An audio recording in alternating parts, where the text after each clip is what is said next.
When Attorney General Ashcroft announced Friday he was postponing the execution of Timothy McVeigh for 30 days, postponing it because the FBI had failed to turn over 3,000 pages of documents to the McVeigh defense team before his trial, Ashcroft did not concede for a moment that McVeigh was not guilty of committing the most heinous crime in U.S. history, the 1995 bombing of the Murrah Federal Building in Oklahoma City. The explosion killed 168 people and injured more than 600.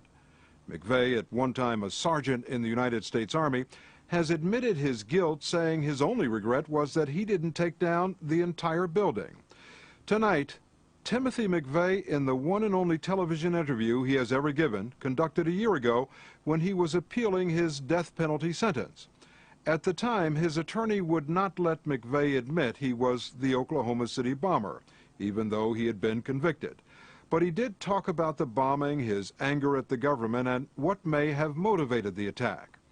Last week, before the announcement of the delay, we went to Oklahoma City to hear from the people most affected, family members and survivors, who are deeply divided on whether McVeigh should be executed at all and whether anyone should be able to watch it on television. McVeigh is now scheduled to be executed on June 11th, and if that happens, he will be the first federal prisoner in 38 years to be put to death. Are you prepared for death? I am. I came to terms with my mortality in the Gulf War. After that, it's not that hard to be, quote, prepared for death. But there's a little different experience being in a war as opposed to being in prison on death row, knowing that there will be a lethal injection that will take your life. In truth, from my psychological perspective, it's a little easier being on death row because you know how you're going to die. You can narrow down where you're going to die, and you can pretty much narrow down the time. 7 a.m. to be exact. That's when McVeigh is set to be strapped on this table in the death chamber of the U.S. Penitentiary in Terre Haute, Indiana, in 30 days, and injected with a sedative which will put him to sleep. He'll then get a lethal dose of pancuronium bromide to collapse his lungs and potassium chloride to stop his heart. The drugs will take between 4 and 8 minutes to kill him. We talked with 8 family members and survivors of the bombing and showed them our interview with McVeigh. Most of them believe that death by lethal injection is the easy way out for Timothy McVeigh. How many people in this lifetime get to leave this world pain-free? There is pain associated with death, but once again, McVeigh takes the coward's way out, and he gets to leave this world. He's going to be rolled in and fall asleep and drift off into eternity. Kathy Wilburn's 2 grandchildren, Chase and Colton Smith, were killed in the bombing. The whole thing just makes me so mad. You know, we get the letters to show up for the execution. It says that the execution will take place at 7 o'clock. If you want to attend, you got to be there at 4:30 in the morning. It's like, once again, Tim McVeigh wins. He's the only one going to get to sleep late. Janie Coverdale also lost her 2 grandchildren, Aaron and Elijah Coverdale, who were playing in the daycare center inside the federal building. He'll be at peace. Are we going to be still? He'll He's not going to be at peace. I agree. I disagree with that. He'll be somewhere. He's going to be sizzling. He'll be somewhere. But we are going to be going through just as much hell as Timothy McVeigh for the rest of our lives. Am I pure evil? Am I the face of terror sitting here in front of you? Or am I able to talk to you man to man? Most people in this country think you are the face of evil, don't they? They do. But sitting down here now, and let me make clear, I'm not sitting here trying to influence you. And I'm not putting on a game face. I'm not conning anybody. I'm just being me. And maybe people will listen. Maybe one of the benefits of me talking to you today is that you'll see that maybe not everything is true that you've heard about me. What people have been hearing about Timothy McVeigh since the publication last month of a new book about the bombing is a detailed account, in McVeigh's own words, of how he spent 9 months meticulously planning the attack, amassing fuses, fuel oil, ammonium nitrate, and other materials for his homemade bomb. how he rented a Ryder truck under an assumed name, loaded it with 7,000 pounds of explosives, took a nap, ate some spaghetti, and how he then drove the truck to the federal building, lit the fuse, and walked away. Minutes later, the 9-story structure was in ruins. Among the dead were 19 children. Most of them had been playing at the daycare center. 8 federal law enforcement agents, 35 employees of the Department of Housing and Urban Development, 16 employees of the Social Security Administration, and more than 80 other people who just happened to be in the building that Wednesday morning. Everyone in America saw the pictures on television, heard the news on the radio. What was your reaction when you saw those pictures?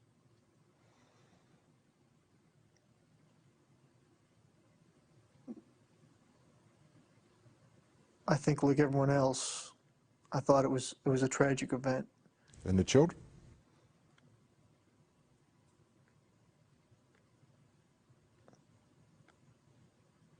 I thought it was terrible that there were children in the building. Tim McVeigh is full of it. He said it was terrible about the children. He had been to the daycare center. He had talked to the director of the daycare center.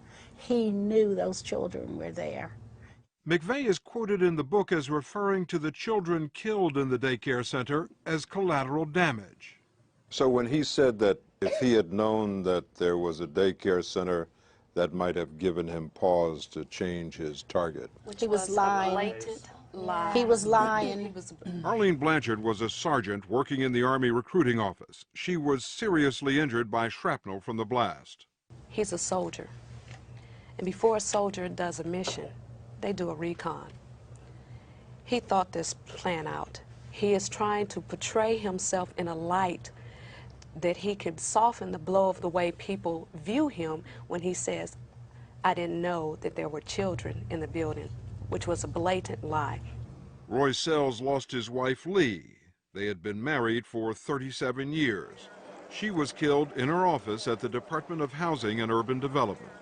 What was the reaction that you had when you realized that the main suspect in this bombing was an American? I wanted it to be some foreign terrorist because I just didn't want to believe that one of our own would do that.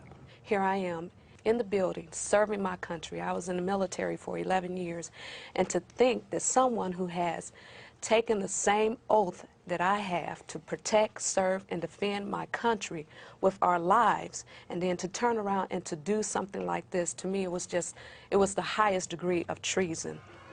When I saw them leading Timothy McVeigh out of Perry County Jail and realized that it was an American, I felt very betrayed because I didn't think Americans did anything like that. I thought we were more civilized.